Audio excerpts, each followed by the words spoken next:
প্রিয় দর্শক, সাজ্জাদ কাদিরের সালাম নেবেন। আসসালামু আলাইকুম। একই সাথে ঈদের দিন কথা বলছি। ঈদ মোবারক, প্রীতি এবং শুভেচ্ছা। আজকে ঈদের দিন ঘন ঘন ভিডিওতে আসবার কথা ছিল না, কিন্তু তারপরেও ভাবলাম যে দুপুরের পরে একটু কথা বলি। কারণ কথা বলবার মতো ঘটনা ঘটে গেছে গতকালকে প্রধান উপদেষ্টা ডক্টর মোহাম্মদ ইউনূসের ভাষণের মাধ্যমে। ডক্টর মোহাম্মদ ইউনূসের ভাষণ প্রসঙ্গে আমি বলতে চাই যে নির্বাচনের মূল্য ধরিয়ে দিল ডক্টর মোহাম্মদ ইউনূস কার প্রেসক্রিপশনে। আপনারা জানেন যে গতকালকে প্রধান উপদেষ্টা ডক্টর মোহাম্মদ ইউনূস পবিত্র ঈদুল আজহা উপলক্ষে একটা শুভেচ্ছা বাণী দেবার কথা বলেছিলেন। সেই শুভেচ্ছা বাণীটি আসলে এক প্রকার জাতির উদ্দেশ্যে ভাষণে পরিণত হয়েছে। এই ভাষণে তিনি নির্বাচনের সময়সীমার কথা বলেছেন, করিডোর ইস্যুতে কথা বলেছেন, বন্দর ইস্যুতে কথা বলেছেন। সবচেয়ে বড় যেটি গুরুত্বপূর্ণ যে নির্বাচন 10 মাস পেরিয়ে গেছে এই সরকার, কিন্তু নির্বাচনের সময়সীমা পরিষ্কার করেনি সরকারটি। কিন্তু অবশেষে গতকালকের ভাষণে ডক্টর মোহাম্মদ ইউনূস নির্বাচনের সময়সীমাটি পরিষ্কার করলেন। এটি আসলে একটা যদি মূল্য বলেন তাহলে ভুল হবে না। গতকালকে মজা করে আমি ফেসবুকে এই ভাষণের পরে তাৎক্ষণিক একটা পোস্ট দিয়েছিলাম, তাতে বলেছিলাম যে ডক্টর মোহাম্মদ ইউনূস আসলে এপ্রিলের 31 তারিখে নির্বাচন দেবেন। এপ্রিলের 31 তারিখ আসলে হয় না, 30 মার্চ। আবার কেউ কেউ বলছেন যে ডক্টর মোহাম্মদ ইউনূস ফেব্রুয়ারির 30 তারিখে নির্বাচন দিবেন। ফেব্রুয়ারি 28 মাস, লিপ ইয়ারে এটি 29 হয়। কাজেই ডক্টর মোহাম্মদ ইউনূসের যে নির্বাচনটি আসলে বিশ্বাসযোগ্য নয়, নির্বাচনের সময়সীমাটি এটি একটা দুর্বিসন্ধিমূলক সময়সীমা, এবং সময়সীমাটি যদি আপনি খেয়াল করেন, এখানে রোজা আছে, ঈদ আছে, এখানে এসএসসি এবং ইন্টারমিডিয়েট পরীক্ষার সামনে পিছনে মাঝামাঝি এরকম একটা সময় আছে, এবং বর্ষাকাল। এপ্রিল মাস থেকে আমাদের কিন্তু বর্ষাকাল শুরু হয়ে যায়। খানিকটা বৃষ্টি বাদল, ঝড় বাদল, বৈশাখী এগুলো হয়, আবহাওয়া কিন্তু অনুকূলে থাকে না। এমন একটি সময়কে ডক্টর মোহাম্মদ ইউনূস সময় দিলেন, আসলে যে সময়টি আসলে এপ্রিলের 30 তারিখ কিংবা ফেব্রুয়ারির 28 তারিখের মতোই অবস্থা। আসলে সত্যিকার অর্থে, সামগ্রিক অর্থে যদি বলেন যে নির্বাচনটি আসলে কবে হবে, এটি ডক্টর মোহাম্মদ ইউনূস এই মুহূর্তে নিজেও বলতে পারেন না, নিজেও জানেন না। কারণ তার তো দূরভিসন্ধি পরিকল্পনা বহুদিনের। এই যে আজকেও ঈদের নামাজ পড়তে গেছে, ঈদের নামাজ পড়তে গিয়ে সাজানো গোছানো কিছু লোকজনকে সামনের সারিতে দিয়ে তাদের মুখ দিয়ে বলাচ্ছেন যে ডক্টর মোহাম্মদ ইউনূস আপনি কারো কথা শুনবেন না, 5 বছর চালিয়ে যান। এটি সরকারের ক্রিয়েটেড। এবং এই যে মূলটি যে ঝোলালো, এই মূলটি আসলে এই সরকারের রাজনৈতিক দল, এই সরকারের রাজনৈতিক দল যদিও বা আমরা এনসিপি বলি, কিন্তু এই সরকারের রাজনৈতিক দল হচ্ছে জামাত। এটি জামাতের প্রেসক্রিপশন। জামাত সরকারকে বলেছে যে ডক্টর মোহাম্মদ ইউনূস আপনি বিএনপিকে অন্তত পক্ষে ঠান্ডা করার জন্য, বিএনপিকে যদি ঠান্ডা করতে পারেন সব ছোটখাটো রাজনৈতিক দলগুলোকে ঠান্ডা করতে পারবেন। এই ঠান্ডা করার জন্য একটা মূল্য ঝুলিয়ে দিন। এই মূল্য ঝুলিয়ে দিন বিধায় ডক্টর মোহাম্মদ ইউনূস ঈদুল আজহার ভাষণ দিতে এসে নির্বাচনের একটা তারিখ বললেন। এই তারিখটা কিন্তু অনির্দিষ্ট। এই যাত্রাটি কবে হবে এটি বলা কঠিন। আমি কেন বলছি জামাতের এটি প্রেসক্রিপশন? জামাত গত 2 জুন আহ এরকম একটা সময়ের কথা বলেছিল, ডিসেম্বর থেকে এপ্রিলের মধ্যে নির্বাচনের রোডম্যাপ দেওয়ার দাবি জানিয়েছে জামায়াতের নায়েবে আমির ডক্টর সৈয়দ আবদুল্লাহ মোহাম্মদ তাহের। এ নিয়ে কোনো দলের নির্ধারিত সময়সীমা বেঁধে দেওয়ার পক্ষে নয় দলটি। সোমবার 2 জুন সন্ধ্যে 7:30টায় ফরেন সার্ভিস একাডেমিতে চলমান সংস্কার প্রক্রিয়ায় যুক্ত রাজনৈতিক দলগুলোর শীর্ষ নেতাদের সঙ্গে প্রধান উপদেষ্টার বৈঠকের পর জামাতের প্রতিনিধি দলের প্রধান হিসেবে সাংবাদিকদের ব্রিফিংয়ে তিনি এসব কথা বলেন। অথচ দেখুন, বাংলাদেশের প্রধান রাজনৈতিক দল এই মুহূর্তে আওয়ামী লীগ প্রকাশ্য কার্যক্রমে নেই বিধায় এই মুহূর্তে প্রধান রাজনৈতিক দল বাংলাদেশ জাতীয়তাবাদী দল বিএনপি। বিএনপি বরাবর বলে আসছে যে ডিসেম্বরের মধ্যে নির্বাচন হতে হবে, এবং বিএনপির সাথে একই সুরে সুর মেলাচ্ছে বিএনপির সাথে যুগপৎ আন্দোলনে থাকা এবং ছোটখাটো দলগুলো। সব মতকে তোয়াক্কা না করে জামাতের মতকে এবং জামাতের সাথে পরামর্শক্রমে ডক্টর মোহাম্মদ ইউনূস নির্বাচনের একটা অনির্দিষ্ট যাত্রার কথা বললেন এপ্রিলের প্রথমার্ধে। এ যাত্রা আসলে অনির্দিষ্ট যাত্রা। আরো দেখুন যে ডক্টর মোহাম্মদ ইউনূসের ভাষণের সাথে সাথে জামাত এই নির্বাচনী রোডম্যাপ ঘোষণার প্রশ্নে সন্তোষ প্রকাশ করেছে।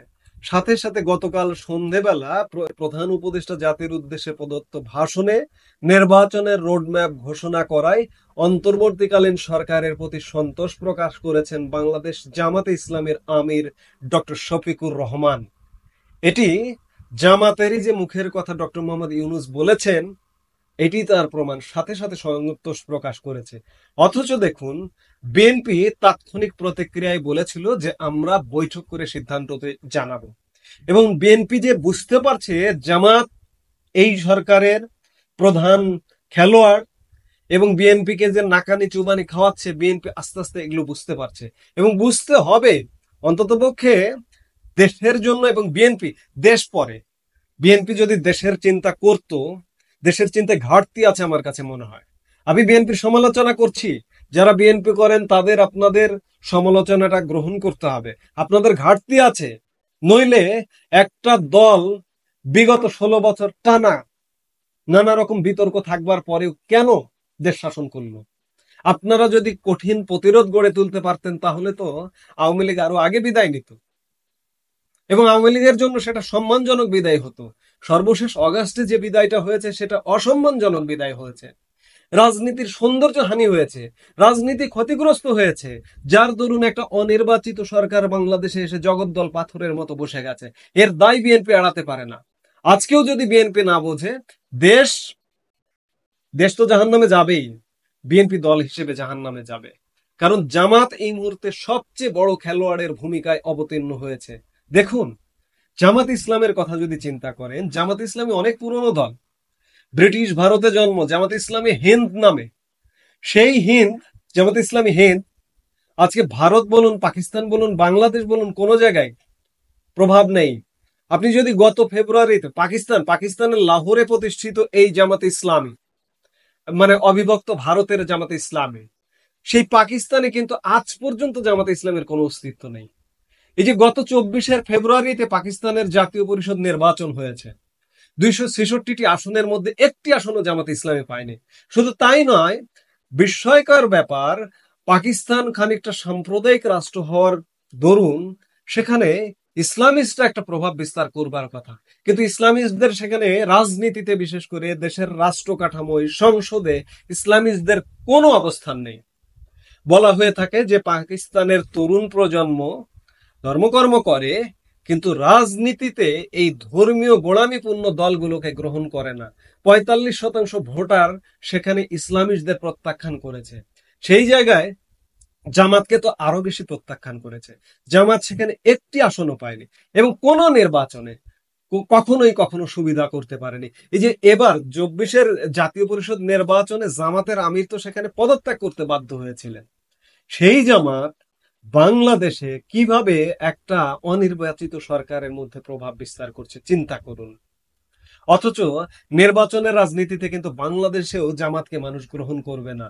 বাংলাদেশের তরুণ প্রজন্ম মরে যায়নি যে জামাতের মতো একটা রাজনৈতিক দলকে গ্রহণ করবে না। কিন্তু তারপরেও এই যে ডক্টর মোহাম্মদ ইউনূসের অন্তর্বর্তীকালীন সরকার জামাতকে নিয়ে বেশ লাফালাফি ঝাপাঝাপি করছে, এবং অবস্থা দৃষ্টে মনে হয় বিএনপি তো দূরের কথা, জামাতকে এবং এই যে নতুন সমন্বয়কদের যে একটি রাজনৈতিক দল আছে, এটি জামাতেরই একটা বি বা বি টিম আছে।